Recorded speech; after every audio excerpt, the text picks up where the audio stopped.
ایک دن نا پردے پہ بحث ہو رہی تھی، بیٹھے تھے کچھ لوگ تو بات کر رہے تھے، کہہ رہے تھے کہ جناب عورت کو نقاب پہننا چاہیے، برقع اوڑھنا چاہیے، کچھ کہہ رہے تھے ٹوپی والا برقع اچھا ہے، کچھ کہہ رہے تھے فلاں زیادہ اچھا ہے، باتیں ہو رہی تھی۔ بابا جی سادے سے بیچ میں بیٹھے تھے، میں نے ان کی طرف توجہ کی، میں نے کہا بزرگوں آپ بھی تو کوئی جواب دیں۔ کہنے لگے مجھے آیتیں اور حدیثیں مجھے نہیں آتی، آیتیں اور حدیثیں، پر پردہ بڑا ضروری ہے، یہ میری عقل میں بات آ گئی۔ میں نے کہا صاحب ہمیں بھی سمجھا دیں، چلے اگر آپ نے علم نہیں پڑھا تو عمر تو آپ کی زیادہ ہے نا، آپ نے بزرگوں سے باتیں سنی ہیں۔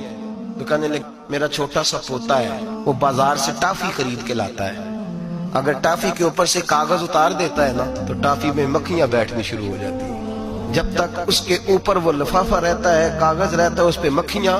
کہنے لگے جب تک تو اس کے اوپر کاغذ رہا تب تک اس پہ مکھیاں، اور جب اس کے اوپر سے کاغذ اتر گیا تو مکھیاں بیٹھ گئیں۔ کہنے لگے 4 سال کا میرا پوتا، میں نے منت کر دی کہ کھا لو، کہنے لگا میں نہیں کھاتا، اس پہ مکھیاں بیٹھ گئی ہیں، میں نہیں کھاتا، گندی ہو گئی ہے، میں نے یہ ٹافی نہیں کھانی۔ کہنے لگے میں بوڑھا آدمی دوبارہ دکان پہ گیا، جدوجہد کر کے نئی ٹافی لایا، بیٹے کو کہا کھا لو، اب اس نے کھائی۔